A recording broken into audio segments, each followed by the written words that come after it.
찾았으면 저랑 같이 읽습니다. 다윗과 그의 사람들이 사흘 만에 시글락에 이른 때에 아말렉 사람들이 이미 네겝과 시글락을 침노하였는데 그들의 시글락을 쳐서 불사르고 거기에 있는 젊거나 늙은 여인들을 한 사람도 죽이지 아니하고 다 사로잡아 끌고 자기 길을 갔더라. 다윗과 그의 사람들이 성읍에 이르러 본즉 성읍이 불탔고 자기들의 아내와 자녀들이 사로잡혔는지라. 다윗과 그와 함께한 백성이 울 기력이 없도록 소리를 높여 울었더라. 다윗의 두 아내 이스라엘 여인 아히노암과 갈멜 사람 나발의 아내였던 아비가일도 사로잡혔더라. 백성들이 자녀들 때문에 마음이 슬퍼서 다윗을 돌로 치자 하니 다윗이 크게 다급하였으나 그의 하나님 여호와를 힘입고 용기를 얻었더라. 아멘. 우리 앞뒤좌우에 계신 분들과 우리 2층 잠옷실에도 인사하겠습니다. 건강하십시오. 힘을 내십시오. 인사들 하시고.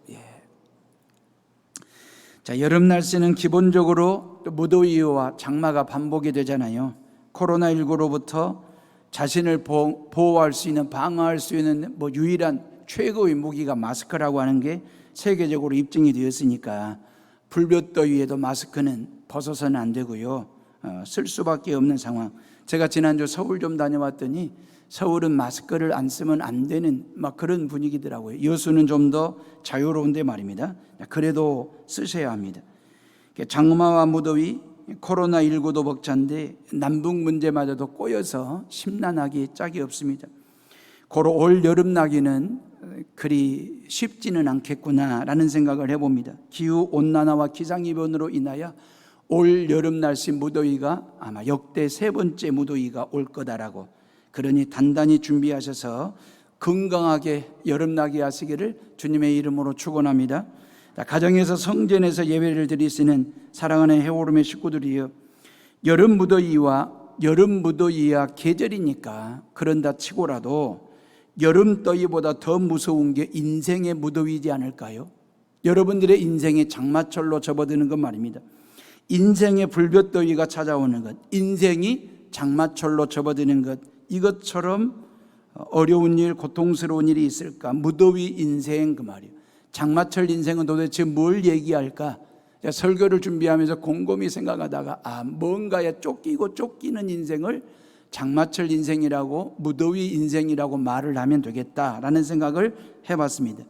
지금 대한민국은 쫓기는 상황에 놓여 있거든요. 코로나에 쫓기고 남북 문제에 쫓기고 또 이번 국회 때 3차 추가 경정 예산안이 통과가 되지 않으면 한국 경제 숨통을 죄는 듯한 그런 쫓김이 우리에게 있거든요. 사랑하는 해오름의 식구들이요, 이런저런 문제들 가지고 쫓겨보신, 아니면 지금 여러분들도 뭔가에 쫓기고 있는 삶을 살고 계시는 않는지, 수능 시험에 쫓기는 고3 아이들과 학부형들 그 속이 얼마나 탈까? 이 코로나19 때문에 공교육도 제대로 이루어지지 않고 있는 상황에서 취업을 준비하는 청년들의 마음속에 하루하루 얼마나 바짝 타들어갈까라는 생각, 아파트 전세비 월세 준비 아니라고 말이에요. 빠듯하게 쫓기며 사시는 분들 어떨까라는 생각, 등록금이라든지 세금이라든지 각종 공과금 내야 할 기한에 쫓기시는 분들의 서민의 삶은 어떨까라는 생각 말입니다. 아마 찜통 더위만큼이나 후덥지근한 지금 상황이지 않을까라는 생각이요. 목사인 저도 매일 설교와 예배 준비에 신방하느라고 쫓기는 시간들을, 쫓기는 삶을 살고 있거든요. 그러면 쫓길 때마다 어떻게 하는지 그 말이에요. 저는 오늘 평생을 쫓기는 인생을 살았던 다윗의 이야기를 통해서 그 말이에요, 쫓기는 인생이 어떻게 하면 쫓아가는 인생이 되고 쫓는 인생이 될 수 있을까, 이 얘기를 좀 해보려고 하는 것입니다. 자, 다윗의 일생은 처음부터 쫓기는 인생이었어요. 사울왕 때문에 말입니다. 이 블레셋과의 전쟁에서 다윗이 나라를 구하는 국민의 영웅이 된 거지 않습니까? 다시 말하면 거인 골리앗을 한 방에 꺾고 대승을 거두게 되는 그 국민의 영웅이 됐지 않습니까? 근데 진짜 적은 말이에요. 외부에 있는 게 아니고 내부에 있다라고 하는 걸 다윗이 깨닫게 되는 거죠.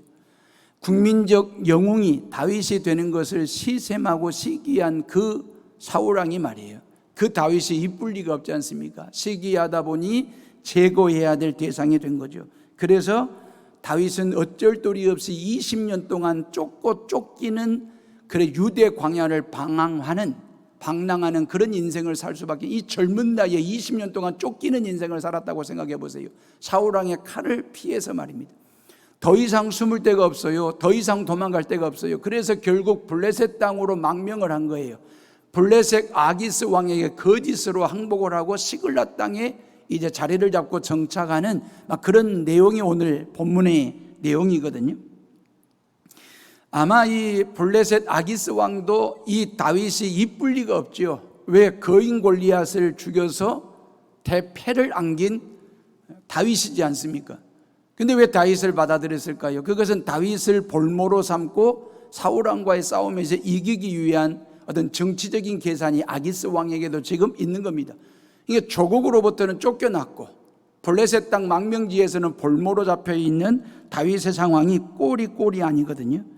영웅이 한순간에 도망자가 됐고 도망자가 망명자가 됐습니다. 망명자가 볼모가 되어가지고 지금 블레셋 땅 시글랏에 살고 있는 그런 상황. 다윗의 인생이라고 하는 것은 여름 날씨만큼이나 후덥지근한 이야기거든요. 다윗의 이야기를 통해서 속 시원한 이야기가 아직까지 나오지를 않고 있습니다. 정말 후덥지근한 인생, 장마 인생을 다윗이 살고 있구나라고 하는 것.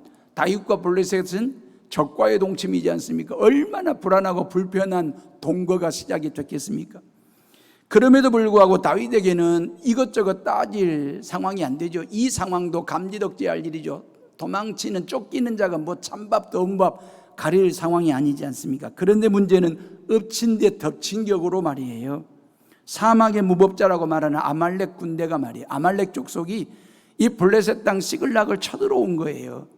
이 아말렉은 에서의 후손들이거든요.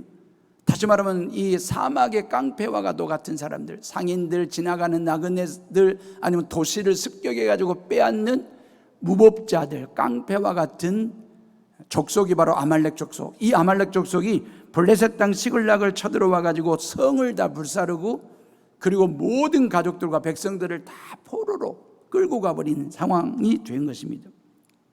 3절 말씀 봐보실래요? 우리 다 같이 3절을 읽어봅니다. 시작.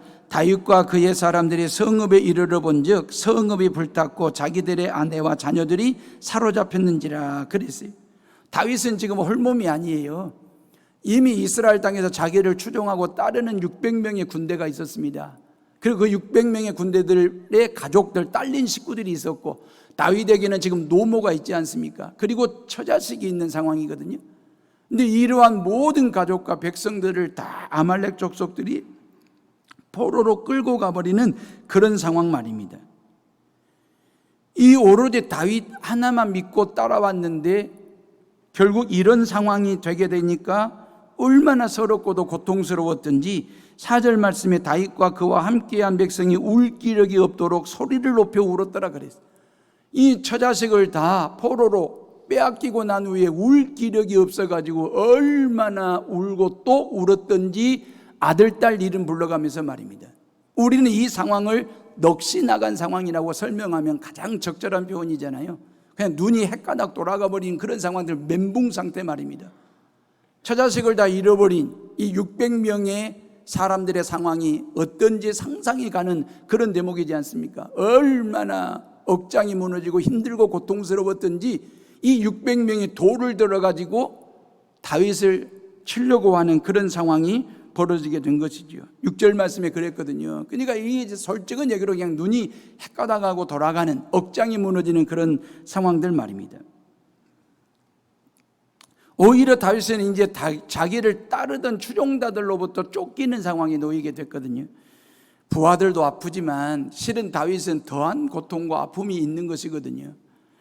5절 말씀에 보니까 다윗은 두 아내를 데리고 있었다 그랬거든요. 한 사람만 잃어버려도 돌을 들고 붕괴하면서 억장 무너지면서 울 기력이 다하도록 우는데 다윗은 둘을 잃어버린 상황, 어찌 보면 다윗이 겪는 고통이라고 하는 것은 갑절인지도 모를 상황이거든요. 엎친 데 덮친 격이라고 안 될 사람은 뒤로 넘어져도 코가 깨진다고 말입니다. 다윗이 딱 그런 상황이거든요. 코로나19가 세상을 엎어 맺히더니 한반도에는 꼬인 남북관계가 덮친 상황이거든요. 코로나19도 벅찬데 경제도 전시 상황이고 남북관계도 꼬일 대로 꼬여 그야말로 정신없는 멘붕 상태에 지금 우리가 살아가고 있는 거잖아요. 자, 사랑하는 에어로의 식구들이요, 다윗의 상황이나 우리들의 상황이나 별반 다르지 않습니다. 뭔가에 쫓기고 쫓기는 다윗의 상황이 우리가 살아가고 있는 우리의 인생과 별로 다르지 않는, 한 가지로부터 쫓기는을 당하는 것이 아니라 사방팔방으로부터 그냥 나를 우겨쌀 것처럼, 그 말이에요. 나를 공격하고 나를 쫓는 여러 가지 삶의 요소들이 얼마나 우리에게 많은지, 그 말. 남편들은 직장일에 쫓기고요, 사업안이라고 쫓기는 상황을 살고 있고요, 아내들은요 이 일 저 일 해내니라고 표도 안 나, 그 고생하면서 살아가는 이런 상황들 말입니다. 자, 이럴 때 그 말이에요, 다윗은 어떻게 했느냐, 그 말이죠. 오늘 요 얘기를 하고 싶은 것입니다. 이런 상황에서 다윗은 이 위기 상황을, 쫓기는 상황을 어떻게 극복하며 이겨냈느냐라고 하는 것입니다. 먼저 쉬었습니다. 쉼을 통해서, 그 말이에요, 쉬면서 기도했다, 그 말입니다. 기도하면서 쉬고 쉬면서 기도하는 일을 했다라고 하는 것이지, 다시 말하면 쉬기만 한 것이 아닙니다. 기도만 한 것이 아닙니다. 다윗은 이 어려운 절박한 상황에서 하나님 앞에서 쉼을 통해서 기도하고 기도하면서 쉼을 통해서 충전하는 시간을 가졌다. 이게 영혼육의 밸런스가 되는 것이거든요. 여러분, 가족과 백성들이 포로로 잡혀갔을 때에 600명의 군대를 가지고 뒤를 쫓는 상황이잖아요. 추격하고 있는 것이거든요. 땅거미 가지고 어두워지자 말머리를 돌렸습니다. 말머리를 돌려가지고 어디로 가냐면 부솔 시내 강가로 600명을 데리고 갔습니다. 그 부솔 강가는 그냥 작은 강이 흐르고요, 사방에 나무로 둘러싸여 있는 아주 쉬기에 좋은 적당한 곳이 바로 부솔 강가였거든요. 요즘 우리식으로 말하면 수목원처럼 말입니다. 예, 나무가 빽빽하니 심겨져 있고 그늘도 있고 그 작은 강물이 흐르고 있는 그런 힐링할 만한 그 말이에요. 근데 실은 한시가 바쁘잖아요. 조금이라도 늦게 가면 가족과 백성들의 생명이 경각에 달리는 그런 상황이지 않습니까? 빨리 따라잡아야 하는데 달리는 말을 재촉해서 추격해야 할 판에 다윗은 소풍을 가듯이 힐링하듯이 600명을 데리고 부솔 강가에 와가지고 쉬고 있는 상황 말입니다. 이게 여러분들이 생각할 때 다윗의 판단이 옳은 판단인지, 아니면 이거 미스이지 않은지, 나쁜 판단인지 아닌지, 그 말이에요. 중요한 것은 왜 부솔 강가로 갔느냐, 그 말이에요. 왜 600명을 데리고 그런 힐링할 만한 수목원이 있는 그런 경치 좋은 곳으로 갔느냐, 무엇 하기 위해서, 그 말입니다. 장소보다도 공간보다도 더 중요한 것이 그곳에서 뭘 하려고 갔느냐, 이거죠. 8절 말씀 봐보세요. 8절을 다 같이 읽어봅니다. 시작. 다윗이 여호와께 묻자와 이르되 내가 이 군대를 추격하면 따라잡겠나이까 하니 여호와께서 그에게 대답하시되 그를 쫓아가라. 네가 반드시 따라잡고 도로 찾으리라 그랬어요. 여호와 하나님께 묻고 그랬습니다. 다른 게 아닙니다. 부솔 시내 강가로 갔던 이유는 쉬면서 여호와 하나님께 묻기 위해서 기도하러 갔다, 그 말이지. 다윗의 그 모습입니다. 여러분, 빨리빨리 바쁘다 바빠, 우리들 늘 입에서 일상적으로 하는 얘기예요. 모두가 다 너무나 바쁘게 살아갑니다. 초등학교를 다니는 이쁜 딸내미가 아빠에게 다가와서 이야기 좀 하려고, 장난 좀 쳐보려고 이렇게 접근을 했는데 오늘 아빠 너무 바빴거든, 지금도 바빠, 그러면서 너 혼자 놀아, 저리 가. 고등학교를 다니는 아들 녀석이 어렵사리 아빠에게 말을 건넸는데 그 아빠가 하는 말이 됐고, 뭔데? 왜? 아빠 바빠. 그러면서 퉁 치는 것입니다. 퇴근해가지고 돌아온 그 남편에게 하루 종일 있었던 이야기를 스토리 삼아 남편과 이야기 좀 해보려고 남편 곁에 앉았더니 나 오늘 하루 종일 바빴거든, 피곤해. 그러면서 아내를 밀칠 수밖에 없는 아빠들의 모습, 남편들의 모습 말이에요. 대한민국의 아빠들은요, 빠 3종 세트입니다. 빠 3종. 예, 3빠가 되는 거예요. 아빠, 바빠, 나빠. 이거예요. 아빠는 모든 애들에게 아빠 바빠 그렇게 얘기합니다. 그러면 애들이, 자녀들이 모두가 다 볼멘 소리로 아빠 나빠 그러는, 이게 모든 아빠들에게, 남편들에게 이 3빠, 빠 3종 세트 말입니다. 어찌 보면 처자식을 먹여 살려야 한다라고 하는 역사적인 사명을 띠고 이 땅에 태어난 사람들처럼 그렇게 살아가는 거예요. 우리 아빠들 쉴 틈이 없죠. 쉴 틈도 없지만 쉴 줄도 모릅니다. 엄마도 무진장 바쁩니다. 애들도 너무너무 바쁘게 살아갑니다. 모두가 다 바쁩니다. 쫓기는 삶을 사는 거죠. 현대인들을 죽이는 세 가지 소리가 있대요. 달력 넘기는 소리. 이거 현대인들을 죽이는 소리래요. 달력 넘기는 소리가.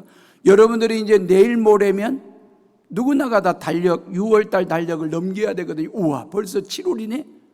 하나님에서 달력 넘기는 소리가 우리로 하여금 스트레스를 받게 한다라고 하는 거예요. 또 하나, 자명종 울리는 소리만, 알람 소리 말입니다. 일어나라는 거잖아요. 빨리 일하라고 재촉하는 소리, 알람 소리, 스트레스입니다. 마지막 세 번째, 현대인들을 죽이는 세 번째 소리는 핸드폰 울리는 소리입니다. 일도 바쁜데 울리는 핸드폰 안 받을 수도 없고 말이야. 하루 종일 시도 때도 없이 울리는 핸드폰이 우리를 울릴 때가 있습니다. 이만저만한 스트레스가 아니지요. 달력 넘기는 소리나 알람 소리나 핸드폰 소리가 우리를 정말 스트레스 받게 하는 죽여주는 소리입니다. 바쁜 현대를 사는 사람들은 일을 못하는 게 아니라 쉼을 못하고 있는 것입니다.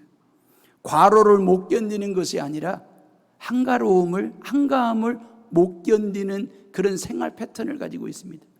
봐보세요. 우리 대한민국 모든 남성들 얼마나 건강한지. 과로요 거뜬히 이겨냅니다. 극복합니다.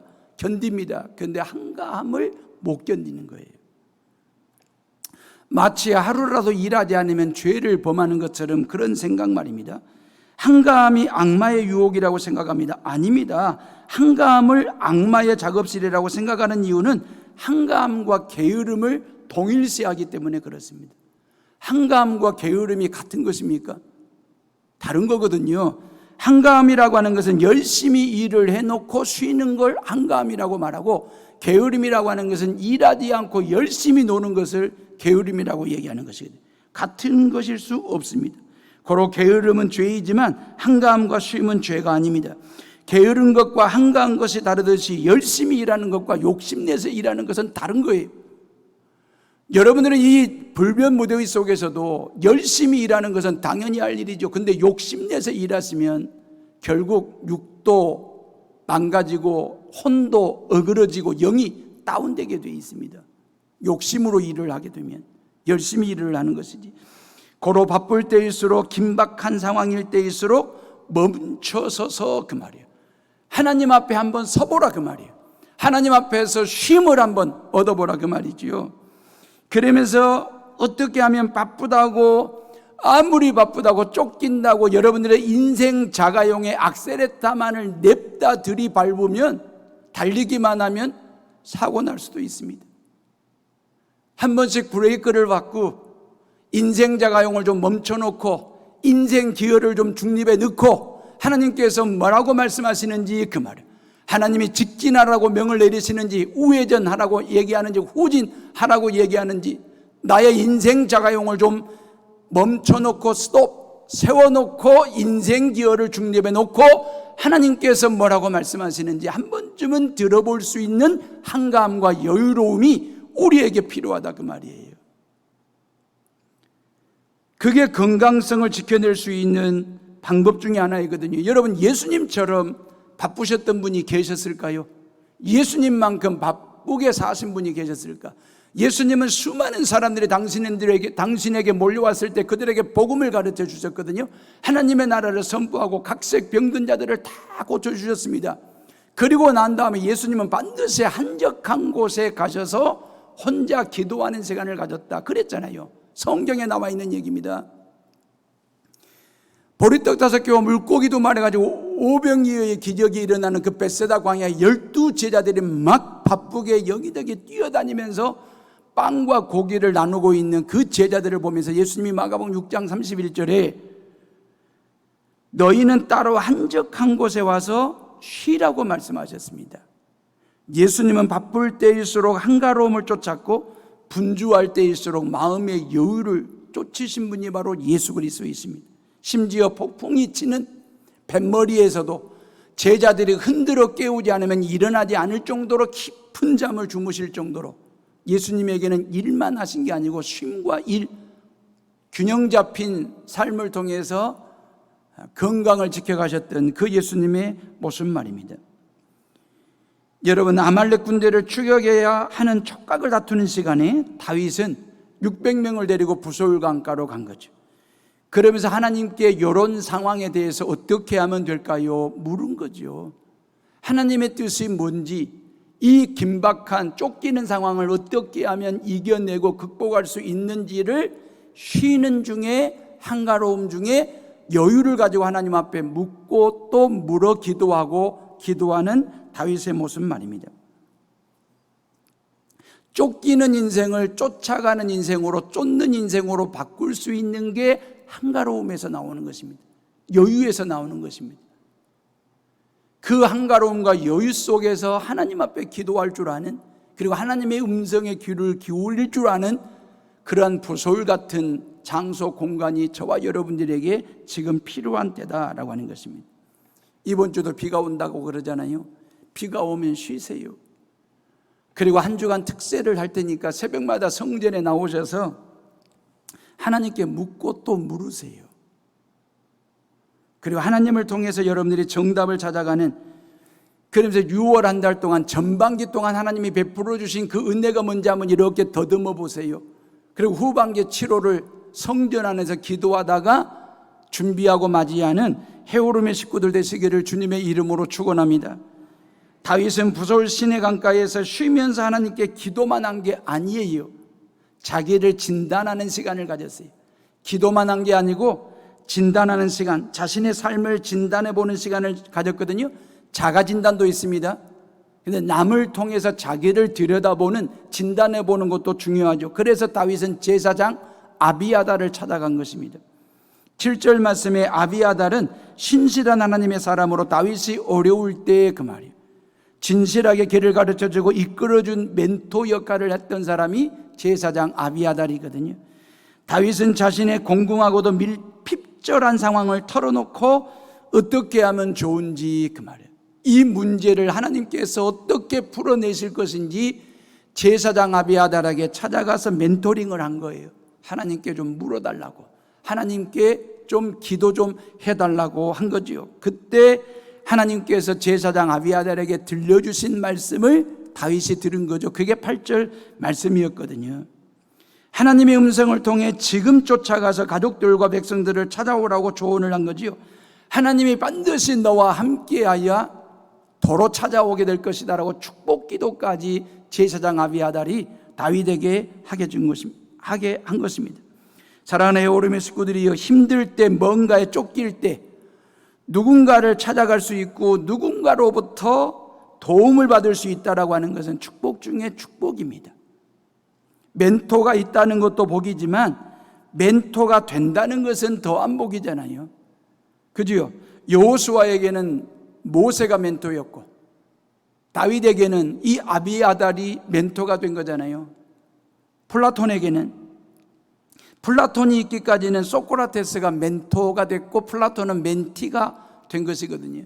헬렌 켈러에게 멘토는요, 설리반이라고 하는 선생님 말입니다. 누군가를 본받는다는 것도 아름답지만 누군가로부터 본이 된다는 것은 더 아름다운 거잖아요.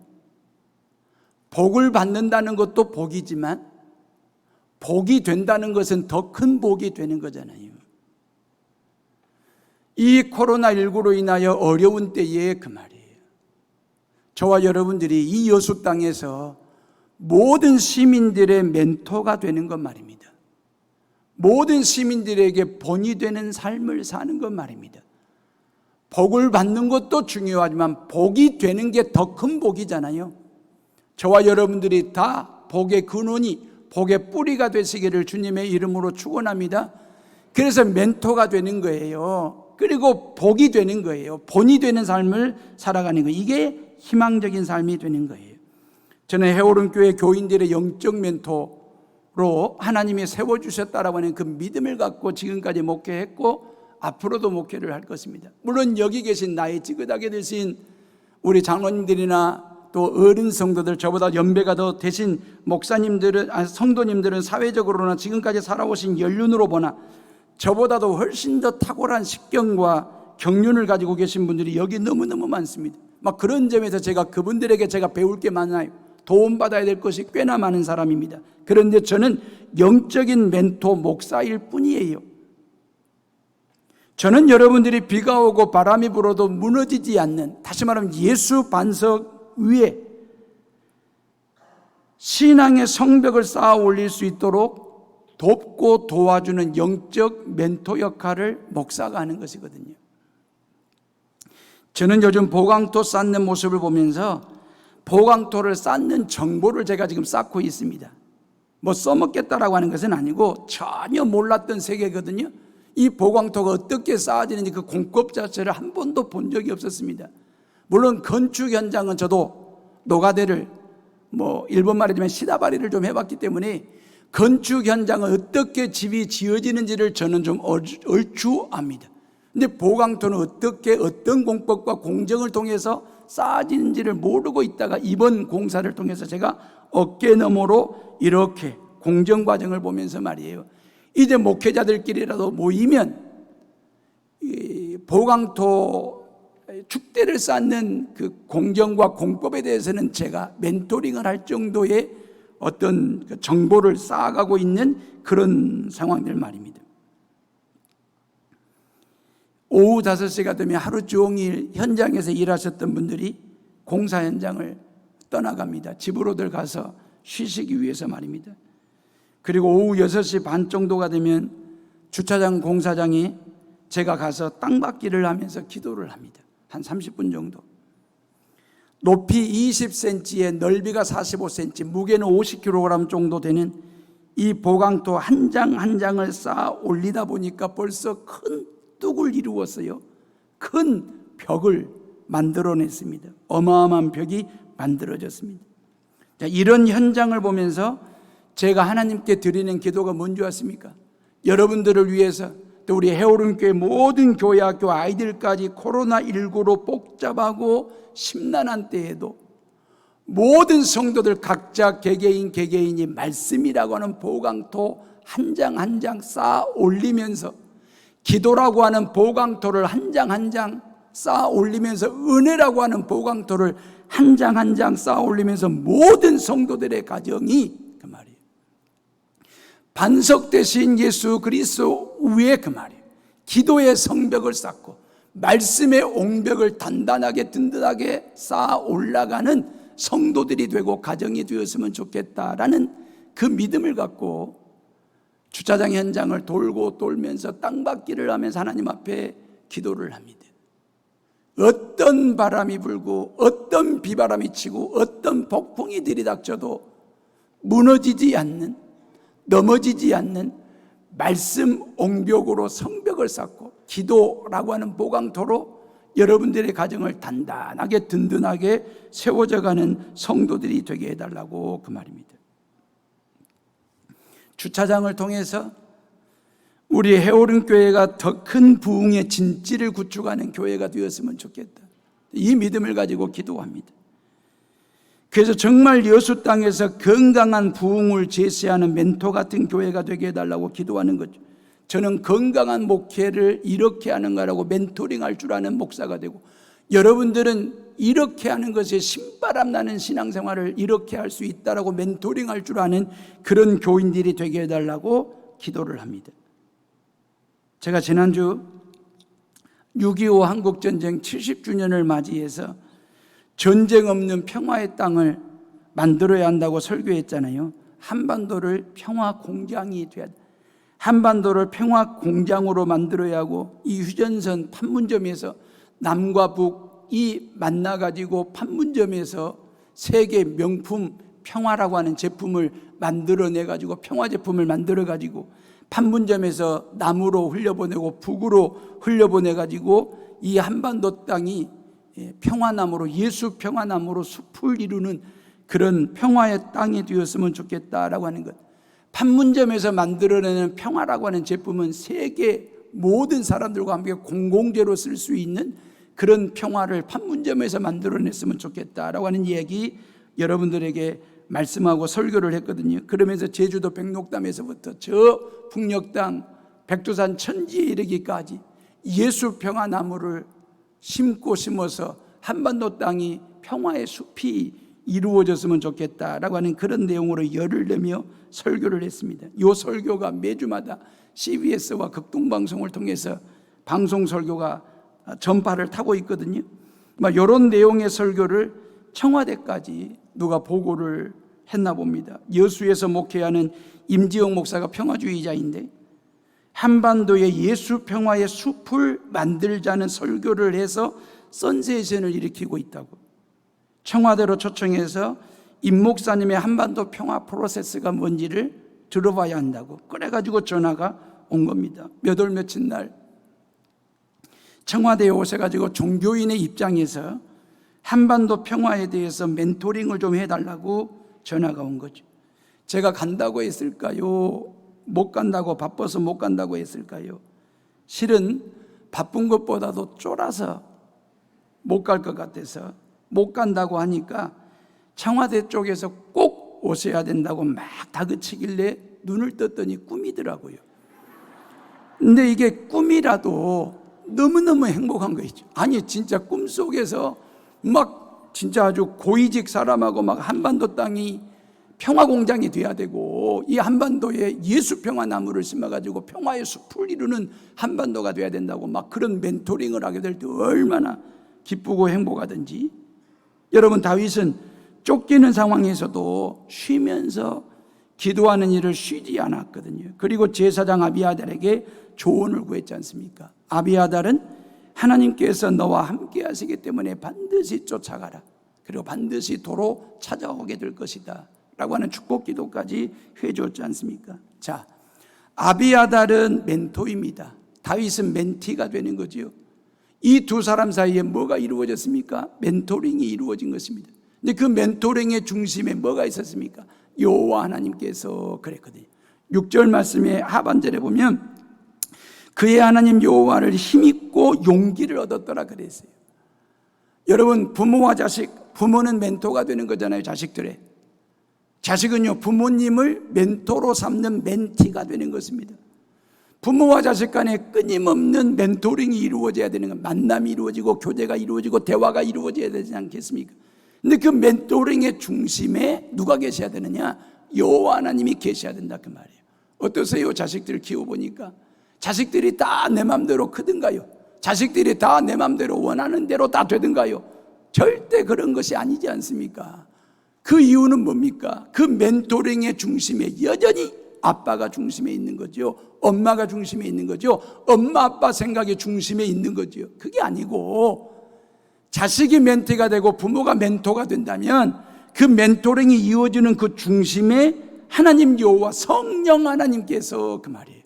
목사는 여러분들에게 멘토가 되는 것입니다. 영적 멘토 말입니다.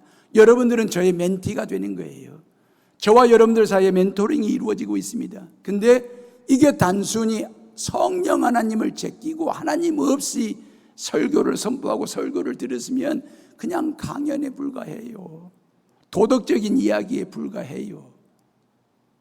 근데 저와 여러분들 사이에 누가 계시는데요? 성령 하나님을 통해서 말씀을 선포하는 것, 성령 하나님을 통해서 들으시기 때문에 그 말이에요. 그래서 우리에게 깨달음이 있는 것이고 이 시간 예배를 통해서 말씀을 가지고 결단하고 결심하면서 세상으로 나아가는 성도들이 되는 것이거든요.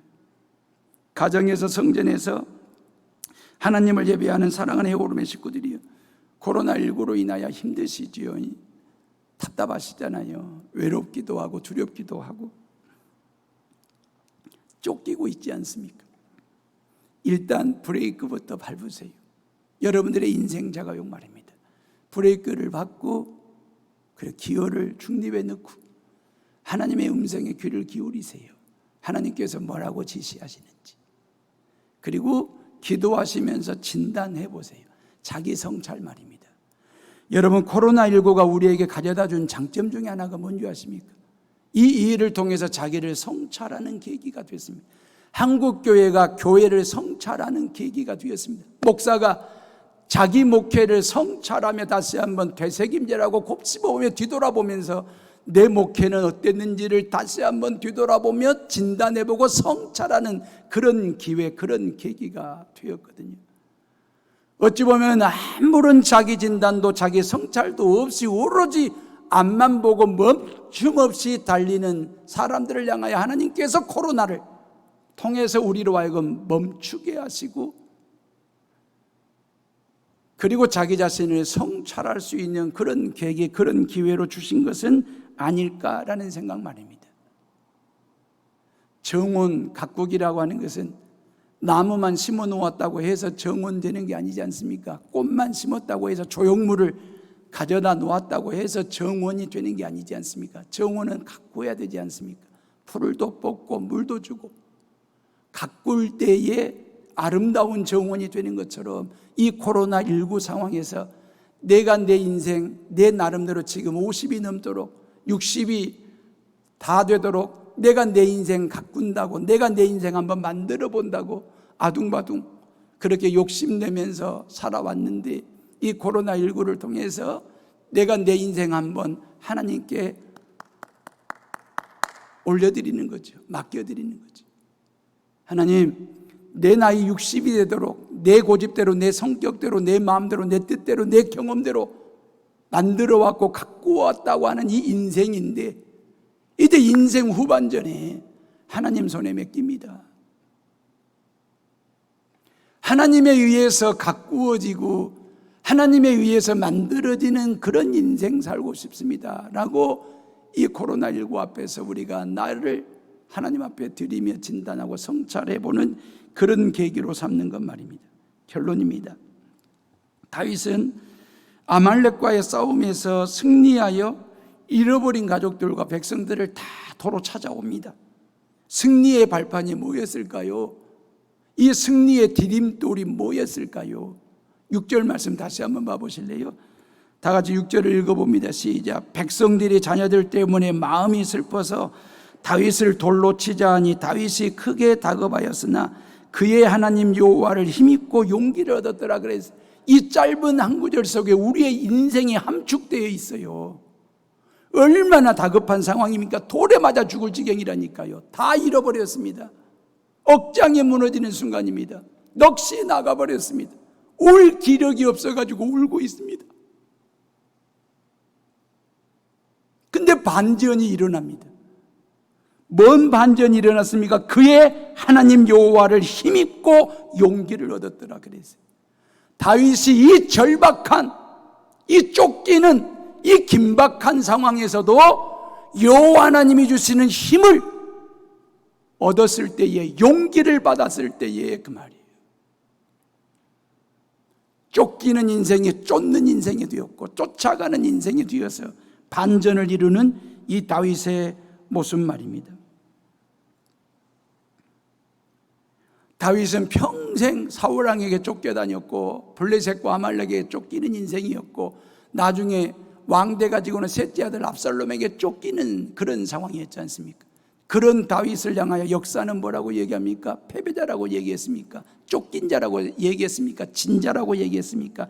실패자라고 얘기를 했습니까? 역사가, 성경은 그렇게 기록하고 있습니까? 다윗을? 아닙니다. 성경은 다윗은 승리자요 신앙의 롤모델이 될 뿐만 아니라 역사의 영웅이고 이긴 자로 평가를 하고 있거든요. 성경의 역사가 말입니다. 이유가 뭡니까? 하나님 여호와를 힘입었을 때 그 말이에요. 하나님이 주시는 용기를 덧입었을 때 그 말이에요. 즉 하나님 여호와께서 이 상황을 이겨나갈 힘을 주신 거죠. 헤쳐나갈 용기를 부어주신 거지요. 600명의 군대가 다윗에게 힘이 된 것이 아닙니다. 그들이 용기를 준 것이 아닙니다. 오히려 그들은 힘 빼는 사람들이었습니다. 돌로 치려고 했던 사람들이었습니다.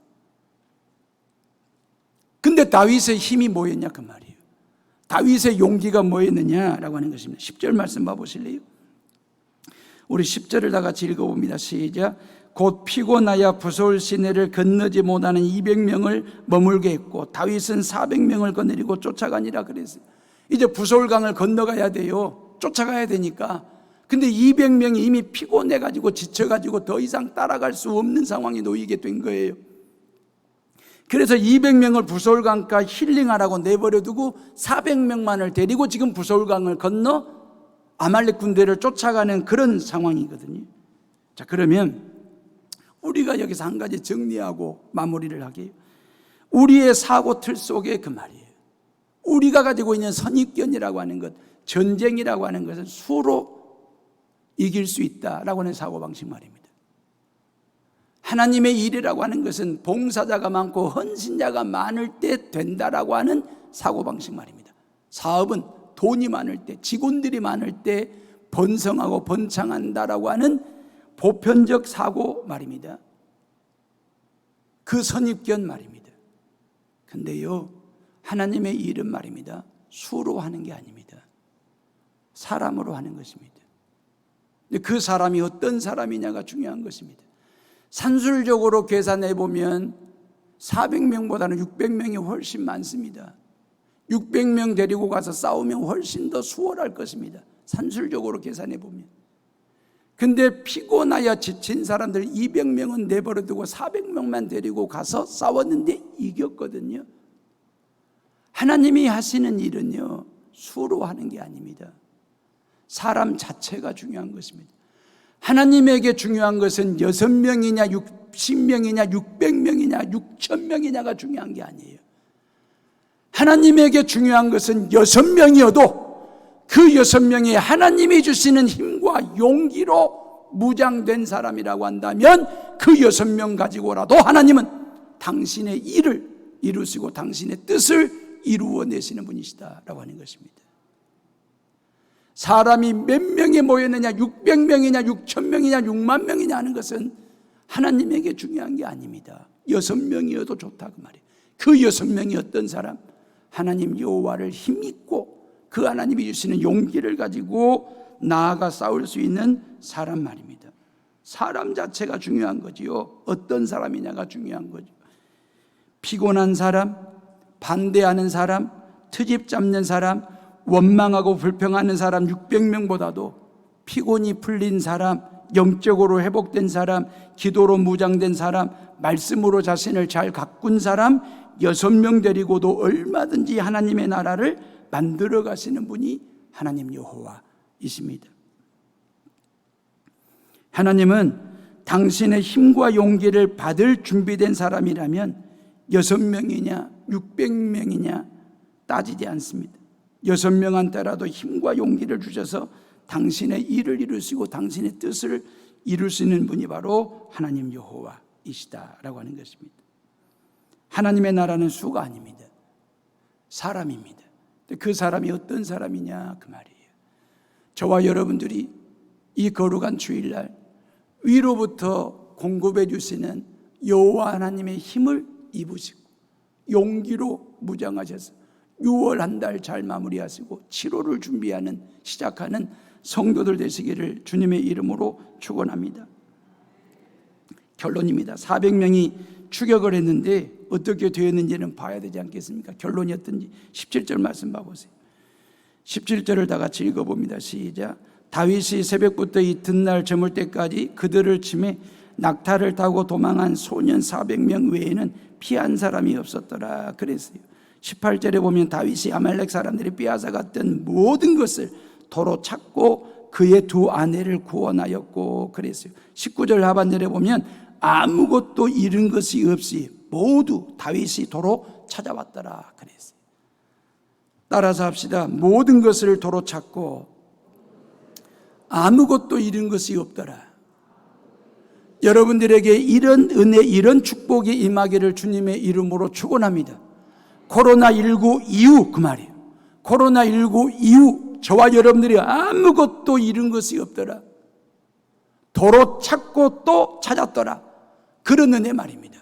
여러분들의 건강이, 여러분들의 사업이, 여러분들의 자녀들의 모든 삶이, 여러분들의 신앙이 어떤 누수도 없고 미스가 나지 않고 크릭이 가이지 않는, 오히려 코로나19 이후에 우리의 신앙과 삶을 들여다봤더니 잃어버린 것 하나 없이 그 말이에요. 아무것도 잃은 것 없이 도로 찾는 그런 은혜 말입니다. 이 코로나19 때문에 한국교회와 해오름교회 말입니다. 모든 교회들이 어떤 부흥과 여러 가지 상황들이 너무너무 어렵고 힘든 건 사실입니다. 그러나 코로나19 이후에 한국교회와 해오름교회가 아무것도 잃은 것 없이 도로 찾고 찾는, 아니 더 큰 부흥의, 더 큰 은혜의 역사를 일구어가는 한국교회가 되더라, 이런 은혜를 가지고 살아가는 성도들 되시기를 주님의 이름으로 부탁을 드립니다. 여러분들 가정에, 여러분들의 삶 가운데, 여러분들 각자에게 그 말이에요. 코로나19가 종식이 되고 난 후 내 인생과 내 삶을 지난 3월 첫 주부터 이렇게 떠들어 봤더니, 더듬더듬 이렇게 확인해 봤더니 잃은 것 없이, 아무것도 잃은 것 없이 도로 찾고 찾게 해주셨던 그 하나님의 은혜, 그 말이에요. 다윗이 그 복을 받았습니다. 하나님이 함께 하심으로 말미암아. 결론입니다. 살아보겠다고, 그 말이에요. 살아보겠다고 다윗과 함께 블레셋 땅까지 망명했지 않습니까? 지금은 볼모로 잡혀 있지 않습니까? 엎친 데 덮친 격이라고 아말렉 군대까지 쳐들어와 가지고 모든 성은 다 불사르고 처자식들, 백성들은 다 포로로 끌려간 상황입니다. 원망스럽지 않습니까? 이 정도면 원망해야 맞지 않습니까? 하나님, 진짜 살아계신 거 맞습니까? 하나님, 정말 나를 보고 계십니까? 정말 하나님이 나를 도와주시는 것입니까? 하나님이 살아계신다면 왜 이러는 겁니까? 도망치고 쫓기는 신세도 한스러운데 망명생활 중에 볼모로 잡혀있는 상황에서 왜 우리가 처자식이 다 포로로 끌려가야만 되는지, 정말 하나님 살아계십니까? 정말 우리와 함께 하시는 것입니까? 원망스럽지도 않을까요? 코로나19 종식을 위해서 우리가 얼마나 기도했는데, 그리고 백신과 치료제 개발을 위해서 얼마나 하나님 앞에 기도했는데, 왜 서울에 있는 왕성교회에서 벌써 24명의 확진자가 나와가지고 왜 한국 사회가 또 한 번 휘청하게 하는 이 상황에 대해서 원망스럽지 않냐, 그 말이에요. 멘티는 원망할 수 있습니다. 팔로우십, 따르는 사람들은 원망할 수도 있습니다. 근데 멘토는 원망하는 사람이 아닙니다. 앙망하는 사람입니다. 리더는 백성들과 함께 원망하는 사람이 리더가 아니고, 백성들이 설령 원망하더라도 리더는 앙망하는 사람입니다. 앙망이 뭡니까? 어려운 때일수록, 힘들 때일수록, 쫓길 때일수록 위를 올려다보며 하나님 여호와를 바라볼 앙이잖아요. 하나님을 바라보는 사람, 이게 멘토예요. 이게 리더예요. 이 여수 땅의 해오름의 식구들이 멘토가 돼야 되지 않겠습니까? 리더가 돼야 되지 않겠습니까? 너무너무 사는 것 자체가 쫓기다 보니, 빠듯하다 보니, 힘들다 보니, 어렵다 보니, 긴박하다 보니 여기저기서 원망과 불평의 소리가 나올 수 있습니다.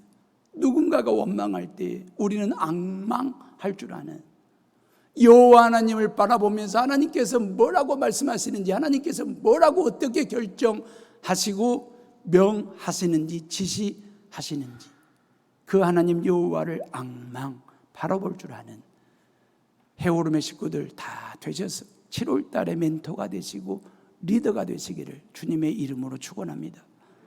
기도하겠습니다.